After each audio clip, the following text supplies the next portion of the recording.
What's up, guys? EJ Stewart here, joined by Kendall. We're doing a very special series. We're calling this our NBA Draft versus series. Now, if you guys are familiar with some of our older videos, we've linked up some of the biggest prospects in the NBA Draft against each other. We both really debated which prospects we preferred, and we had a really great video with Trae Young and Luka Doncic years back. We did one with Lonzo Ball and Markelle Fultz years back. We're bringing that series back. We're even titling the series a new name, NBA Draft versus. And we're starting this series off with, I think, what's become a very hot topic amongst NBA draft people. Jabari Smith versus Paolo Banchero. Kendall, two amazing freshman power forwards. Both guys will be top 4 or 5 picks, potentially the number 1 pick in the draft. Very excited to have this conversation about these two players. Yes, very excited about this conversation. Longtime subscribers will have noticed EJ left out the last one we did, which was Ja Morant versus RJ Barrett. Because you know how that one ended up. Look, I'm not. Look, Ja Morant's special. I'm not even gonna try to make that case, but don't quit on my guy RJ Barrett. Let's put it that way. Yeah. I was probably a little harsh on RJ Barrett in the video. He's probably been better than I expected, but yeah. I mean, this should be another fun one. Like you said, we were comparing Trae Young and Doncic, before people even knew who Luka Doncic. A lot of people knew who Luka Doncic was. Yeah. It was by happenstance they had to have been traded for each other, and it both turned out to be NBA superstars. So hopefully, this Paolo Banchero Jabari Smith comparison, continues on to their NBA careers as well. But yeah, you're talking about two terrific forward prospects. Two guys that, sort of make up the quote-unquote big three of this draft class, along with Chet Holmgren. But two guys that have a strong chance at being the number 1 pick in the draft. So I'm going to be excited to sort of compare these guys. And I think what I'm excited about as well, I think what makes these two prospects so compelling is how similar they are in just their position, their size. Like it's a very much like a 1-for-1 comparison. Before, again, you're comparing Doncic and Trae Young, somewhat apples and oranges. Obviously, RJ and Ja Morant are very different players. Here you have guys that are really similar in a lot of ways. So this should actually make this maybe an even easier comparison video to do. And I'll go first. And we both, I think, really like these players. I know I will be making the case today for Jabari Smith. Kendall will be made the case for Paolo Banchero. So I'll go first on Jabari Smith, who I think a lot of people will look at this debate and say Paolo is the more polished offensive player. I would agree with that. Paolo is an exceptional shot creator for a kid his age and with the size and physicality that he has. But if I'm going to make the case for Jabari Smith, there are a couple of things that stand out. Number one, he's an exceptional shooter. And I think if there's any question mark about Paolo's offensive upside, is he going to be a true knockdown shooter in the NBA? There's no question about Jabari Smith's shooting ability on the college level and how that will translate into the NBA. He takes a lot of jump shots. They're about 68% of his shots, and yet he still shoots with a very high efficiency. He's excellent in the mid-range. He's excellent from catch and shoot from 3. And he's great shooting contested jump shots, which, again, you're talking about a player playing at a higher level, playing against guys who will be guarding him much more tighter. He's going to not have a problem, or he's had much of a problem, I think, playing against some of the athleticism, some of the size you see in the NBA, because we've already seen him contest with those players in college and shoot the ball still at a high level. The other aspect of Jabari Smith that I think is enticing is the defensive potential. Jabari Smith has more rim protection potential. Jabari Smith moves better on his feet. He slides laterally better. He keeps guys in front of him. He can switch on smaller guards. Paolo Banchero's defensive numbers, if you look at them in terms of analytical numbers, not as bad as you would think, but you still see a lot of tape where he's letting guys get past him. He's getting silly fouls. He doesn't seem as engaged on the defensive end as you would like. He's a young player. I'm not going to kill him for it. We all know he still has defensive upside because of the athleticism and the quickness. But Jabari Smith's already a plus defender. So when I think about the offensive game not being that far off from Paolo, and then you talk about the defense being way ahead of Paolo, I think Jabari Smith has a great case for that number one pick. So I'm going to say Jabari Smith in this debate. I'm going to lean him a little bit ahead of Paolo Banchero. What's your case for Paolo? Yeah. Look, I mean, you made the case for Paolo in the first 15 seconds of your diatribe. But no, I mean, Yeah, I mean, look, Jabari Smith is awesome as well. He is. I don't want people to pigeonhole him as the quote unquote potential prospect because he's He's put doing it. production, He's doing it now. Yes, at exactly. a high level for one of the best teams in college basketball. So we can't, this isn't some guy who's an enigma. We've seen those types of guys in the past, but he has the upside to be a superstar, but he also has proven an ability to play at a high level. Um, but when it comes to Paolo Banchero, I think to me, this is a conversation where it reminds me a lot of what we saw with Cade Cunningham last season, where there isn't a lot to not like about this guy. There isn't a lot to nitpick. So we look at, all right, he's not a super athlete. What does he do that's special, or is he just really good at a lot of different things? What is his quote unquote ceiling? Has he peaked? These are the things we heard about Luka Doncic. These are the things we heard about Cade Cunningham. When I look at Paolo Banchero, he is a guy that when we start talking about ceiling, like for example, the jump shot, I would say I mean, he's capable already. I wouldn't go as far as say he's a great jump shooter or a very good jump shooter at the 3 point line, but I would say he is a good, capable shooter. But who's to say he's not going to get better Yeah. at that ability? I mean, he's already a good shooter at 19 years old. If that and that's not even the strong suit of his game. Like that's his quote unquote weakness that we're pointing to, and he's already a capable shooter that has shown a confidence in his shooting ability that you would think will get better. That's just the cherry on top of his ability to play in isolation, his ability to play on the mid post, his ability to play on the low post, in the high post, his ability to play in the pick and roll as a roll man or as a ball handler at times. He really has a complete offensive package for a power forward. You mentioned defense. Defense is a little bit of a concern. I don't think he is a bad defender, but I agree. I don't think he'll ever be an elite defender at the NBA level. When you're talking about adding value to a player, that's important because if a guy's ceiling on one side of the floor is limited, that is something that you want to avoid. Jabari Right. Smith has unlimited potential on both sides of the floor. That is something that you have to take into consideration. But to me, I think about Jabari Parker as a guy, that's similar to Paolo Banchero. I think Paolo Banchero is who we thought Jabari Parker was coming out of Duke. Um, in many respects, even without the injuries, I think Jabari Parker was a flawed prospect. I don't think, I think the jump shot was probably similar. I think he Um, shoots better than Jabari Parker. You he might know. shoot better than Yeah. Jabari Parker. In fact, And um, I mean I don't know, I don't remember Jabari's catch and shoot numbers and things like that, but I would expect that Paolo would blow him off the court in terms of those kind of numbers. yeah, The yeah, mid range stuff and contested stuff may be closer, but I think Paolo's he's had too many good big games where he's shot the ball extremely yeah. well. I think he's more polished than Jabari Parker, and that was Jabari Parker's thing was, oh, Hmm. he's so polished offensively and this and that. But I think Paolo's even more polished offensively than Jabari Parker was. Maybe not as athletic, but he's stronger and bigger than, than Jabari Parker was. And he's not the liability that Parker was defensively. He competes at the defensive end as well. Um, to me, the comp for him is Blake Griffin. I don't think he's as athletic as Blake You Griffin. talking about Maybe you want Paolo? to, yeah, I think if you want to harken back to maybe Detroit Blake Griffin as a guy who can play I mean, on. Detroit Blake Griffin was he bought out? I mean, I hope Well, oh when you drafting the guy who's gonna be the number 2 pick or number 1 pick, you're not talking about like Blake Griffin's first year in Detroit, okay, first year in you know, Detroit is average. a little Yeah, I mean, different. he was an all.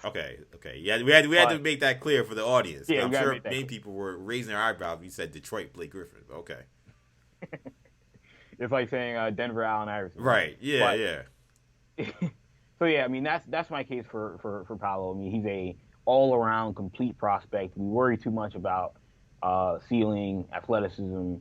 How good is he going to be when we don't focus on how good is he now and at 19 years old, how good, if he's this good now, how good will he be at 24, 25? Because I think he's going to step in right away and be a guy that's a 15-point scorer from day one. So the thing that scares me about Paolo a tad bit is I've seen this kind of player before. You made two comparisons, I'm not sure how much I love either of them as I made my case against Blake Griffin. The guy that he reminds me most of, and this is a guy I loved coming out of college. In fact, I was team this guy over Derek freaking Rose. He reminds me a lot of Michael Beasley. He's a little taller, which gives him a big advantage. Beasley was way more undersized than I think we understood until he got to the NBA. But, similar kind of game, similar kind of ISO, mid-range kind of scorer. Kind of again, tough shot creator, but not going to bring you much defensively. Rebounding will be okay. And I saw a man-child in Michael Beasley dominate kids. And then when you went up against shout out to Michael Beasley. I'm a Knicks fan, obviously. One of my favorite Knicks of the last 15 years. But when we saw him obviously try to do that kind of bully ball kind of game in the NBA, it clearly didn't go as well. It took him a while before he really found his NBA footing. And I don't want to say that Paolo's career is going to end up like Michael Beasley, but I just feel like I've seen that type of player before where we see them dominate, kids who clearly aren't ready for that kind of physicality, because Paolo is a tank. I mean, I don't think he gets enough credit just how strong and physical he plays as an offensive player because he's so smooth and he's so finesse. Beasley was very similar to that. Beasley also was a tank, but also was very smooth and finesse. So I have multiple. So you kind of forget about the fact that he kind of bullied a lot of guys. Paolo's not going to come in and just bully guys in the NBA, at least not easily. Where I think Jabari Smith and his ability to be a catch and shoot guy, play as a secondary guy, is going to add a lot more value early in his career than maybe Paolo having to be the end all be all first option guy, scoring in the mid range on a bad team.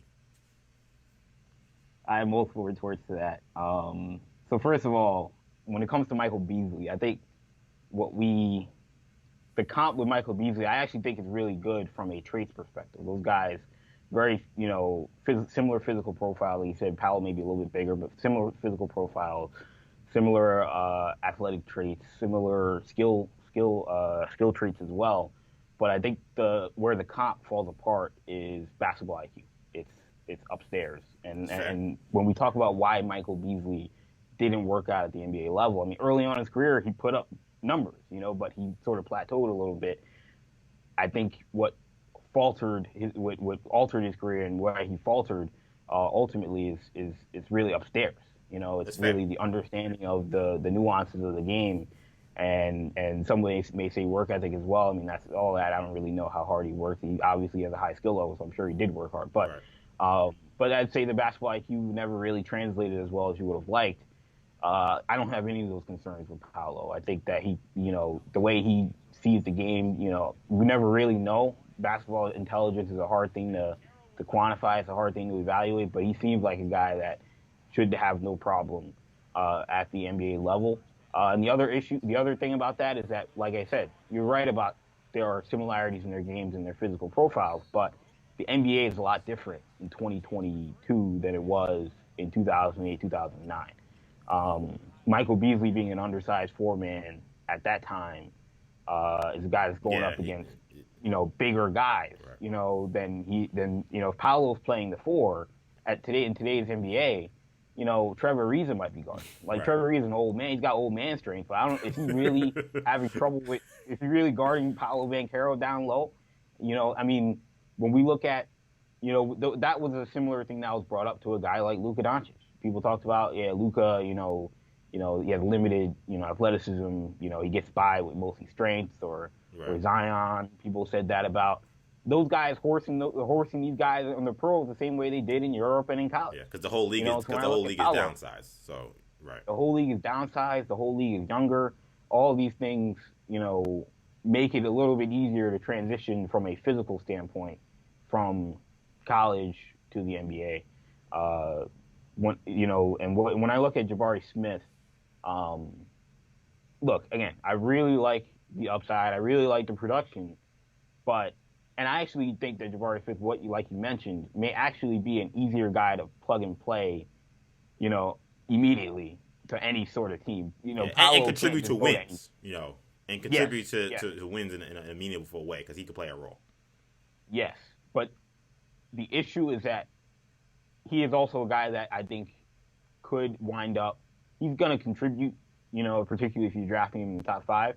But is he a guy that, can be a driving force to winning games at immediately.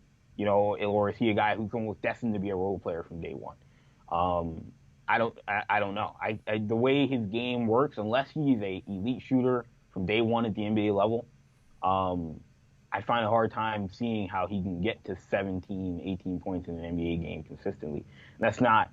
Um, is that important? Maybe, maybe not, depending on the team he's getting drafted by. But um, when you're drafting a guy number one, it's similar to the Evan Mobley thing. Evan Mobley hasn't had to worry about that. Right. Luckily, he got drafted by a team that we, in hindsight, we thought stunk, but now we realize was pretty good.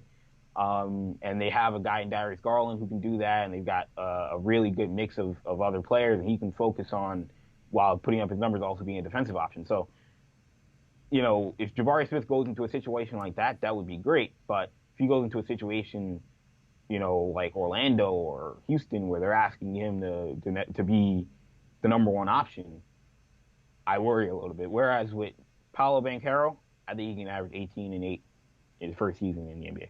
And I get that. And I think one of the things about Jabari that would probably, while I made the case for Jabari, that may scare some people is the fact that he relies so heavily on jump shots. It's easy because he's such a great shooter to settle for those shots. But I mean, 68% of his shots in the half court are jump shots. That's a lot of jump shots for a guy who's 6'10".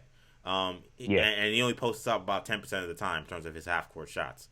And almost 38 was it? I'm looking at 30% of his jump shots are off the dribble. So you're talking about some kind of level. And now the efficiency on those numbers are extremely high. But I think some people if you're gonna have a question, maybe is he just a jump shooter? Is he just a guy that comes in and you wave him the spot up and he'll make some pull up jump shots, but you can't post him, you can't have him roll to the basket. He doesn't have great numbers as a roll man right now. Neither is Paolo. I think both of them, honestly, they need to provide a little more value in that part of the game. I think what excites me about Jabari is I think he has the potential to be a pick and pop guy that can get him in that 2-man game. But yeah, I mean, is he just a jump shooter? I think would be a question for his offensive potential that I can understand.